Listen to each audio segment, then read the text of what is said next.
Friends, దుబాయ్లో real estate real estate మీద వాళ్ళు ఎంత అడ్వాన్స్డ్, రెరా అక్కడ కూడా real estate development authority RERA ఉంది. సో వాళ్ళు ఎంత అడ్వాన్స్డ్గా ఎంత విజనరీగా ఉన్నారనే విషయాన్ని ఇప్పుడు మనం పరిశీలన చేద్దాం. 1990s దుబాయ్ రాజు అక్కడ ఉన్నటువంటి భూములన్నిటినీ దాదాపు కొన్ని కంపెనీస్ని పిలిచి, అంటే రియల్ ఎస్టేట్ డెవలపర్స్ని పిలిచి వాళ్ళకి భూముల్ని వేలం వేసి అమ్మడం జరిగింది. సో అప్పటి నుంచి కొనుక్కున్న వాళ్ళందరూ కూడా అండర్ కంట్రోల్ దుబాయ్ గవర్నమెంట్కి తెలవకుండా అక్కడ చీమ కూడా కుట్టదు అంటే మీరు ఆశ్చర్యపోవాల్సిన అవసరం లేదు. సో వాళ్ళకి అమ్మినా కూడా టోటల్ రైట్స్ అన్నీ కూడా ప్రతి ట్రాన్సాక్షన్, ప్రతి రూపాయి మీద, ప్రతి ఇంచు మీద, ప్రతి ఎస్ఎఫ్టీ మీద, ప్రతి స్క్వేర్ యార్డ్ మీద దుబాయ్ కంట్రోల్ ఉంటుంది. సో ఎక్కడ కూడా చిన్న మిస్టేక్ జరగకుండా చూడడం దుబాయ్ యొక్క గవర్నమెంట్ వాళ్ళు చాలా స్ట్రాటజికల్గా ఉంటున్నారు.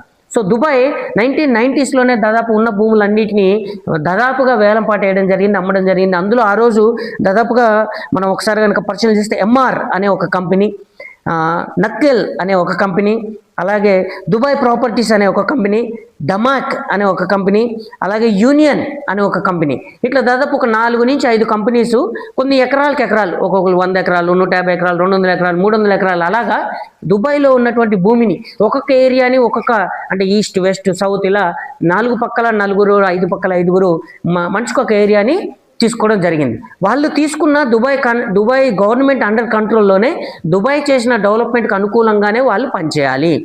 సో పూర్తి స్థాయిలో క్రమబద్ధీకరణ అంతా రెరా టైం టు టైం అన్నీ ఇవ్వాల్సిందే. కస్టమర్ అనే వాళ్ళకి చిన్న ఇబ్బంది జరిగినా గవర్నమెంట్ ఊరుకోదు. కాబట్టి ప్రతిది కూడా టైం టు టైం, లైక్ మీరు ఒక మాటలో చెప్పాలంటే ట్రైన్ కనుక బయలుదేరితే సికింద్రాబాద్లో బయలుదేరిన ట్రైన్ తిరుపతి వెళ్ళేసరికి ఏ టైంకి ఎక్కడ ఉంటుందని ముందే ఎలా అయితే మనకు డేటా రిలీజ్ అవుతుందో అక్కడ ఉండే కన్స్ట్రక్షన్ కూడా ఏ టైం కల్లా ఏమవుతుంది అనేది కూడా ఫుల్లీ అప్డేటెడ్ డీటెయిల్స్ గవర్నమెంట్ మనకి ప్రకటించేస్తుంది. అక్కడ ఉన్న రియల్ ఎస్టేట్ అంటే డెవలపర్స్ ప్రకటించేస్తారు.